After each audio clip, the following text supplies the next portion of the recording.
any trouble can wait. I'm too angry right now. So we have this rule between ourselves. If I'm angry, leave me alone, please. Half an hour or 20 minutes. But if you poke me and provoke me, and if you keep harassing me, I'll get angrier and my anger period will be longer. And the danger with that is that you say things that you don't mean. And you always have to be careful that say what you mean and mean what you say. Brother, what do you want to say? Yes, sister, just on that point, say what you mean what you say. What I've noticed as well is, do you know when the wife says, leave me alone, does she actually mean it at that time? Because what if it's a case of where she's pushing you away, but she actually really wants for you to stay there? Well, let me ask her. So why don't you ask her, what do you mean by leaving alone? Clarify it for yourself. what if at that time that she's confused, that she doesn't... No, hold on. Just hold on for a second. Yeah, sure. I'm familiar with this idea. Yeah. I've seen it. So let me give you a personal example. So for example, if my wife says to me, divorce me now, which she has never said. Never ever. Inshallah, she would never, I hope so. And I would never use that word. So if she says, divorce me now, free me now, have I done enough for you? She has to understand those words are profound. And if they come out of our tongue, she better mean it. If she doesn't understand that, I can do nothing about it. So sisters, if you don't mean something if you don't mean to say something to your husband, don't say it. Well, equally brothers, because... I'm just about to come to the brothers. Yeah. Brothers are a bit worse, and I'll come to you in a second. But sisters, this is very important. If you are angry and emotional, no harm in it, it's fine, absolutely allowed. Don't just throw things out of your mouth you have not thought through. Just stay silent and move away. Process what you mean. And I get this very often from brothers. Oh my God, my wife is driving me mental. Why? She says everything and then she doesn't mean it. I say you can do nothing about that of a woman. Rasulullah warned them. He warned them. Unless you are able to take control of this, you will not be able to go to heaven. Remember that. Give me control of your tongue, I'll guarantee you heaven. So, sisters, very serious advice to everybody. Sisters, since I'm talking to the sisters first. Brothers, Allah has given us men the right to divorce our wife by saying, I intend to divorce you, as a starting of a process. Remember, in an Islamic country, you'll have to still go to the court and apply for divorce certificate. Don't think it's made up, oh, I sign a paper and pay you and you go. It's not like that, under normal circumstances. Unfortunately, we don't live in the normal environment at the moment where we have lots of problems politically. So, if you don't mean to divorce your wife, don't say I divorce you. Never ever use that word. Never ever use that word unless you mean it. No matter how much you push. No matter. A sister called me up and she said, my husband is divorced. Okay. I'm sorry, sister. No, he said, I divorce you, I divorce you, I divorced you 3 times in one go. And then he said, I divorce you 100 times. And then he got even angrier and he said, I divorce your mother too. That is mad. Brothers like that need to be punished. They need to be trained well. I'm talking about punishment in that way. Trained well, so they know how to use their tongue.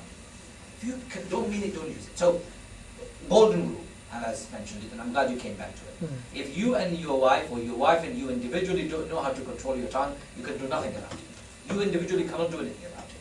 You need to sit down and say, sister, husband or wife, I'm sorry, it's not working. Unless you take control of your tongue, this relationship is ending. To me, that's how bad it can be if you can't control your tongue. And I needed to be firm on this as a response, because I believe it's one of the major reasons why relationship fail. Sisters, hand over there. What do you think are the reasons why there's a lot of breakups in society, in the Muslim community now? And do you think, could it be because couples are not trying hard enough and they're just quick to, end the relationship? Like, where do they get that idea of breakup so quick without trying? I think it's a bit of everything. It's lack of preparation for one thing. We have identified, we have seen lots of couples, and we actually are on the opinion that 90% of relationships can be saved if it's done in the right way, if it's done in a proper manner. But also, people go into relationships very unprepared. They don't know what to expect from the reality of marriage.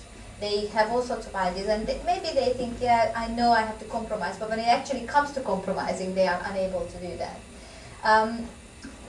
For my understanding is that once you are in the relationship, people, I feel, sometimes don't give enough time, enough chance to even to see where the problems are. So identifying what the real problem is, and just walking on the surface, somehow it's not going to solve. You need to seek help. basically. And people don't want to do that because it's too risky, it's too embarrassing. What would people think? But if you're willing to press the nuclear button, It's easy. It's easy. It's the easy option. and this is not the right way. So I just want to reiterate, lack of preparation. Lack of preparation both from our parents as well as our individual self. Our parents haven't prepared us for marriage, unfortunately. And this is an endemic problem within our Muslim communities, up and down, especially Asians, I'm afraid. Secondly, a preparedness of our own self. We have not done the homework. Thirdly, when in marital relationship, any dispute, any problem that happens, we press the nuclear button first without trying. And fourthly, people think I should not tell anybody about my private problem. It's not allowed. I should keep it private. It's private. That's not acceptable. In Islam, you are supposed to seek help. It's in the Quran. Allah Azza wa Jalla says, if there is a dispute within your relationship and if you can't resolve it, seek help from the outside and get people involved. And in our relationships of so many complexities within the cultural dynamics, it's best not to get our families involved instantly, I tell you that. Because they will only complicate it further. Unless there are family members who are objective enough to see the middle ground. Seek trusting advice from a neutral body. Counseling is fine. Coaching is wonderful. Third party is okay.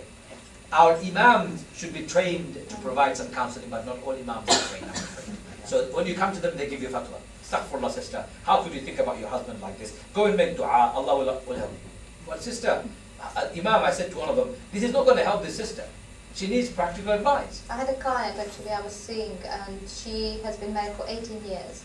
And for the last 12 of those 18 years, she's going back and forth between the committee in the mosque, I don't want to say which town she's in, back and forth, wanting to sort her problems out. And all she's getting from the committee that she is a bad wife. You don't understand your husband, you don't know what, this is not how a wife is supposed to be, doing things. So she's torn. She really wants to stay with the husband. They've got 3 children. She said, I really want this man, and I don't want my children to be living in a broken family, but I can't live with him anymore. What do I do? So she kept coming back and forth, and she just had no choice, no way to go. So I don't know where they are at the moment, but this is about finding an objective body or somebody who can see the real issue in your marriage. Because I just wanted to say a little bit related to communication is that when you say things, there's always an underlying tone, there's always a message. And if you don't get that message, we misunderstand each other constantly. So if she says to you, for example, leave me alone, what does it mean? Does she really need some time? Then it's fine. Let her go, have her time, 10, 15 minutes. Or leave me alone because she's angry, but actually, I would like to sit down and talk to you. So there's always an underlying feeling to it, and if you don't see that, we just keep missing each other. Say it, unless you mean it. Say it, sorry. If you don't say it, then keep your peace. Or hold your peace forever. That's how I say it. I know it's clinical, but that's the only way we can see human relationship. Any other questions we can take, sister, from that? You both homeschool. How did that work, and when did you decide to do that, and has that made life harder for you? Is it worth it? I do want to answer that question, but it's beyond marriage.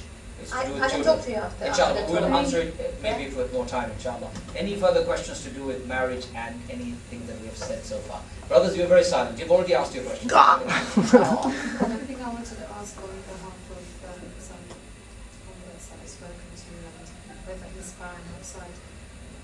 They talk about this procedure of finding the right spouse and yourselves and talked about, where is the forum to do that?